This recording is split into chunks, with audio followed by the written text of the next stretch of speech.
Patuloy tayong nananawagan ng hustisya para sa kasamahan po nating content creator na si Mima Alicia Lipata. Alam niyo, talagang nakalulungkot yung pangyayari na yon regardless kung ano yung paniniwala niyang politikal, hindi dapat yon nauwi sa pagpatay po sa kanya. Kung isa yon sa mga tinitingnan ng mga naniniwala na may kaugnayan sa politika. Pero nilinaw naman po ng PNP na mukhang wala po itong kaugnayan sa politika sapagkat no other than our Chief PNP, si Police General Jose Melencio Nartates Jr., ang nagsasabi na ayon sa investigasyon po ng PNP ay mukhang ito may kaugnayan sa pagkakautang na halagang 8 milyong piso at ang di umano'y nasa likod po ng pagpapapatay kay Mima Alicia ay mga negosyante. Ayon po dito sa balita ng News 5 yesterday, utak sa pagpatay kay Mima Alicia, tukoy na ng Philippine National Police. Ang business couple na sinasabing mastermind sa pagpatay sa political blogger na si Alicia Lipata o mas kilala bilang Mima Alicia sa Caloocan City. Ayon kay PNP Chief Police General Jose Melencio Nartates Jr., may utang umanong 8 milyong piso ang biktima sa umano'y masterminds. It's about the profession as well as whether they have personal grudge or personal disagreements that started with debt. Kinasuhan na ng murder ang masterminds at patuloy na pinaghahanap ng mga otoridad. Negosyanteng itinuturong utak sa pagpaslang sa magka-partner na negosyanteng itinuturong utak sa pagpaslang sa vlogger na si Alicia Lipata ayon sa PNP. Sabi ni PNP Chief Jose Melencio Nartates Jr., lumabas sa investigasyon na posibleng nag-ugat ng krimen sa umunoy 8 milyong pisong utang at personal na alitan sa pagitan ng biktima at ng mga negosyante. Patuloy na inimbestigahan ang krimen. Hindi pa malinaw kung hawak na ng PNP ang dalawa. July 17 ang barilin si Lipata sa kanyang bahay sa Caloocan, sugatan ng kanyang live-in partner.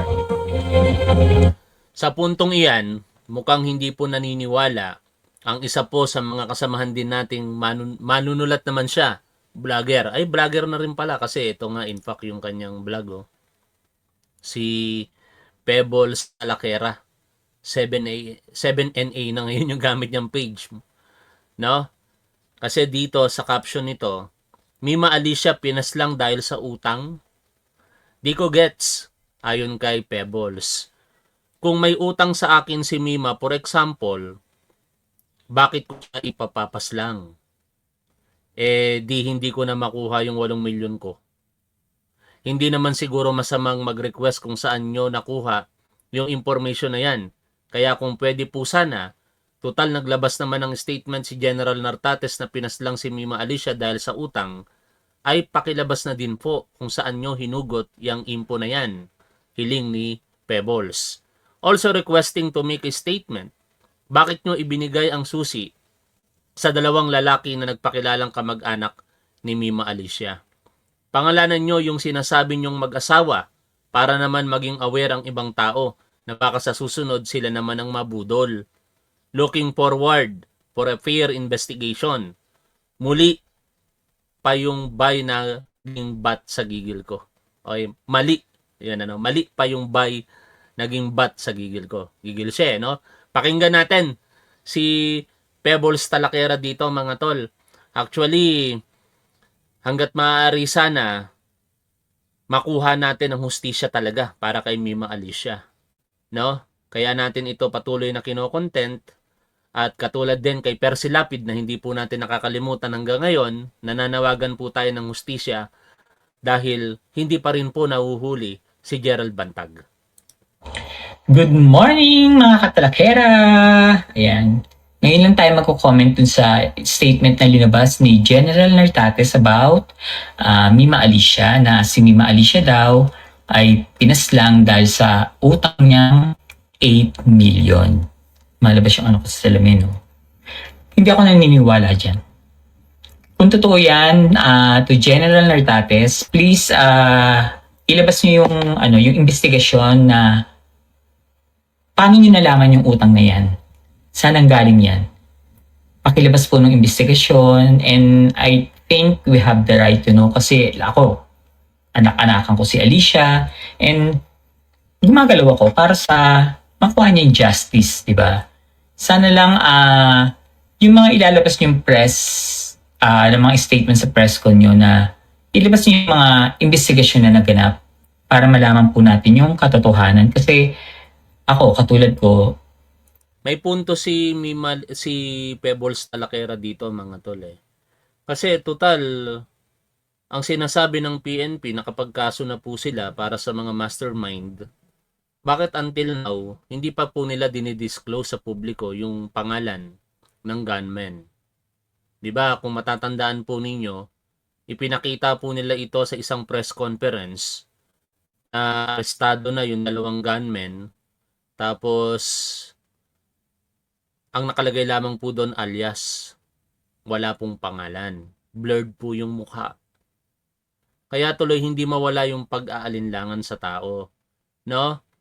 Kung tapos na ang investigasyon, nararapat lamang sigurong sabihin sa publiko kung ano ang pagkakakilanlan man lang nung dalawang suspect, yung dalawang pumatay kay Mima Alicia. At eventually sabihin na rin po sa publiko kung sino yung mastermind. Total, nakasuhan na eh. No? Nagtataka tayo bakit parang natatangi itong kay Mima Alicia na hindi po dinidisclose yung identity ng mga sinasabing assailant. gumagawa rin ako ng sarili kong galaw para mabigyan ng hustisya yung pagkamatay ni Alicia.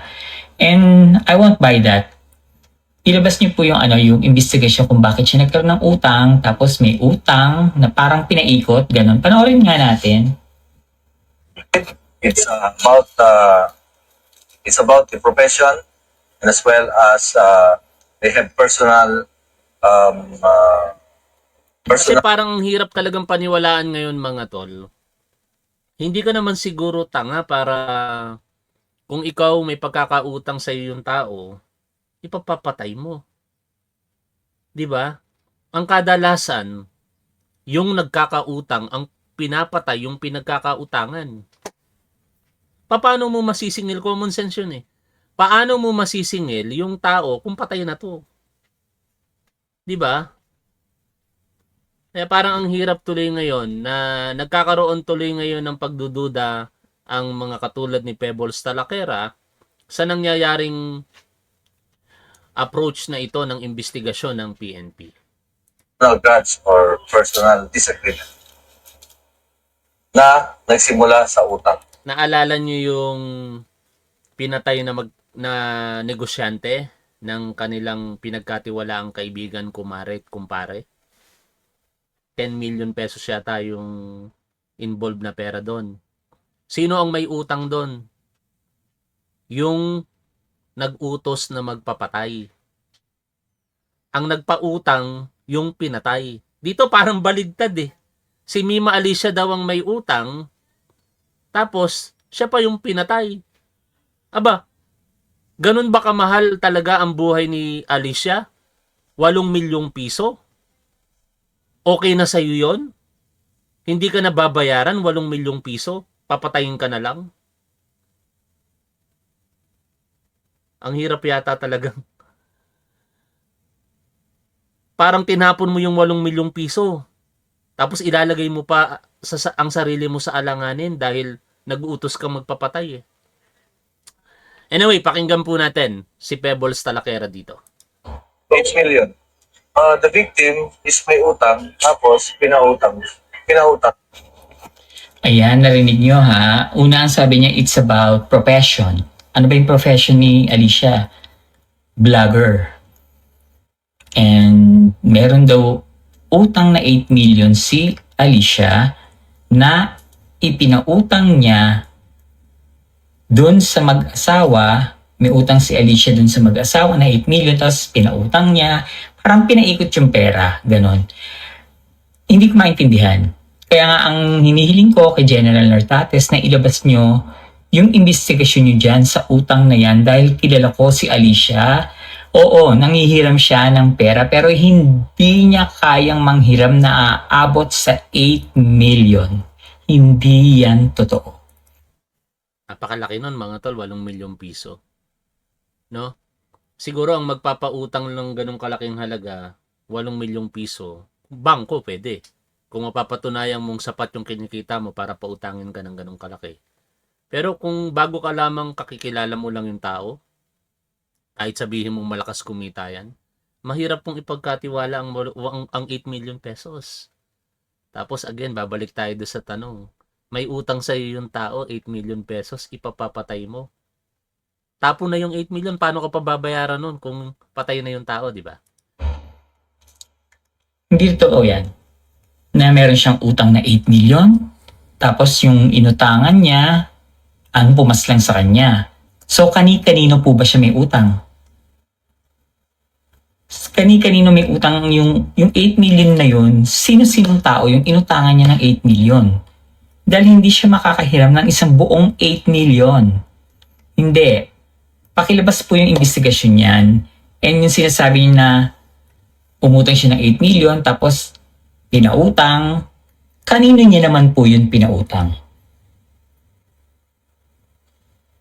Hindi pwede po kasi yung ganyan na wala kayong ilalabas na investigasyon kung sino yung mga nakausap nyo.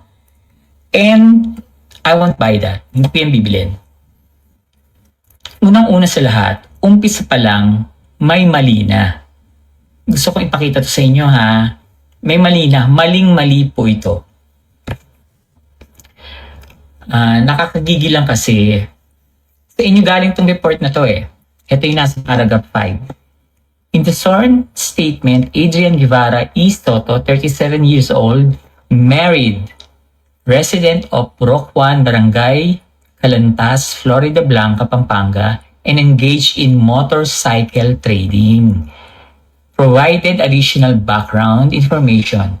He stated that Nelboy, yan po yung boyfriend, was formerly employed in his motorcycle trading business and described him as a kind individual with no known enemies. Mabait daw si Nelboy, yung boyfriend na bading. Nelboy resigned last year, 2025, after beginning to cohabit with Alicia and later establish his own business. FYI po, hindi po naging jowa ni Alicia yung Nelboy na yan last year. Ang jowa po ni Alicia last year ay yung Kyle Anthony Cui na isang INC rin na tagalugar nila sa Northern Samar. Ulitin ko po ha, kailan lang po naging boyfriend ni Alicia si Nelboy. Ang boyfriend niya last year ay yung Kyle Anthony na magpupulis na hindi daw nakakuha ng exam dahil dinimanda ni Alicia ng VAUSI, yung Violence Against Women and Children, and nakasuhan siya. Okay, ituloy natin. Nelboy resigned last year after beginning to cohabit with Alicia and later established his own business.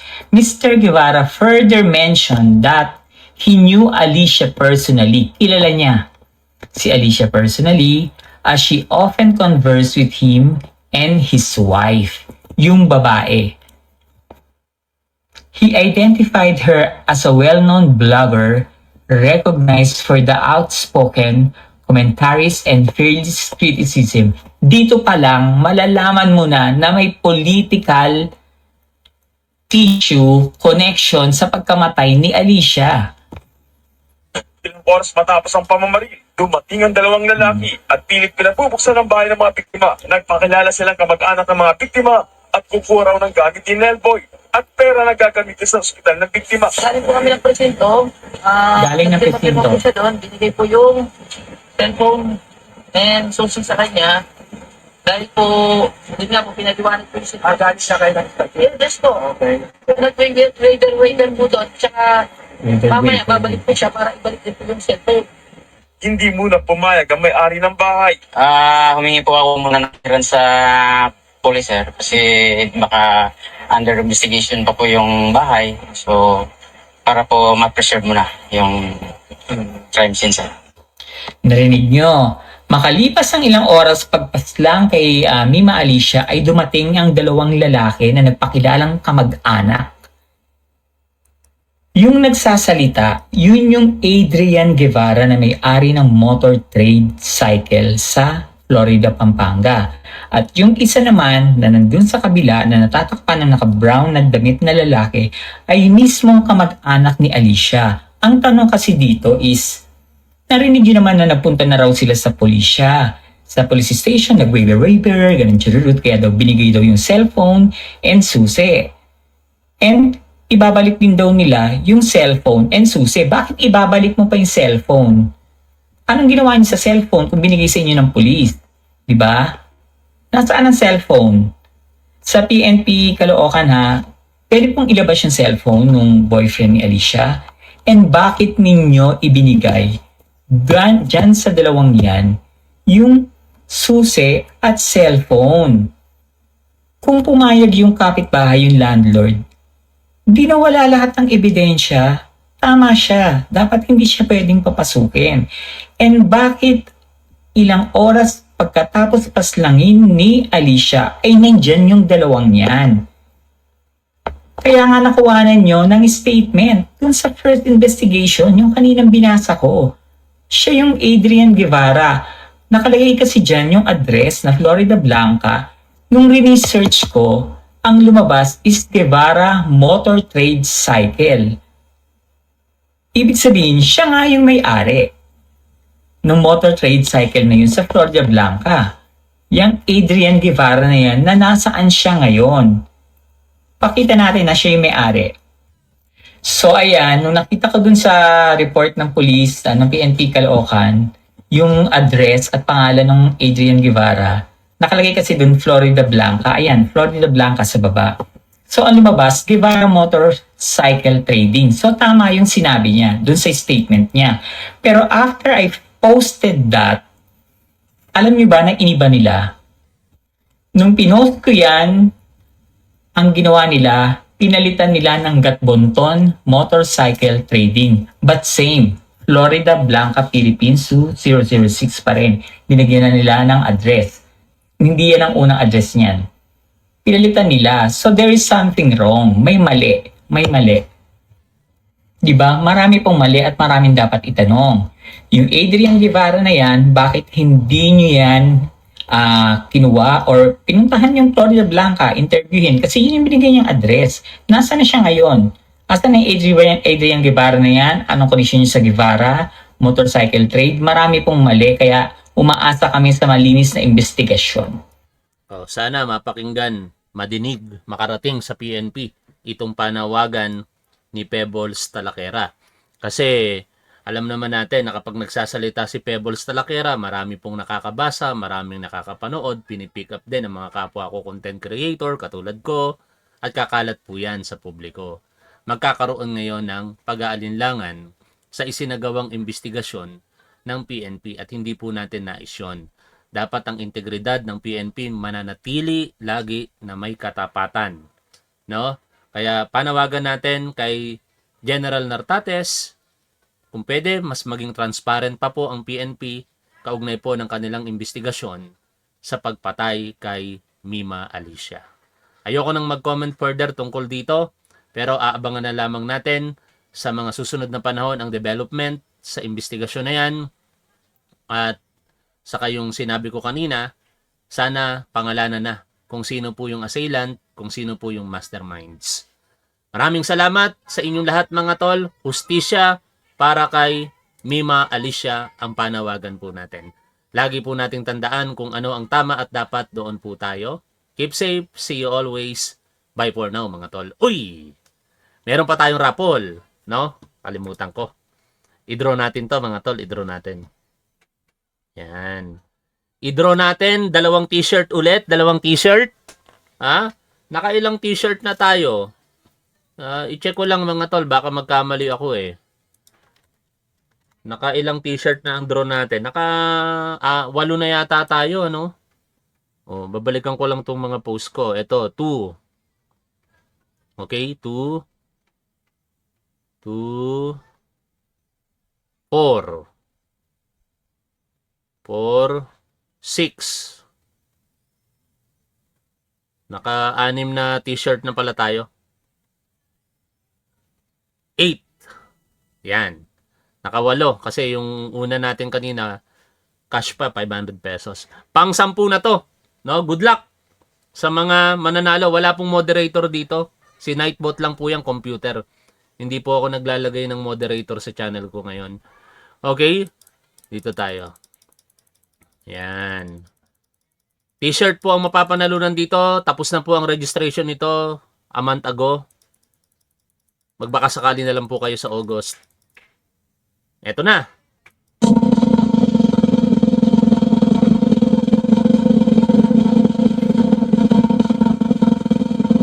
Yan. Sino kaya ito? Doreen Espinosa. Doreen Espinosa. Nanalo po kayo ng t-shirt. Mag-message po kayo sa Top 1 merch. Yan. Ipopost ko naman to. Huwag kayong mag-alala. Okay? And again, pang 10 t-shirt. Pang 10 t-shirt.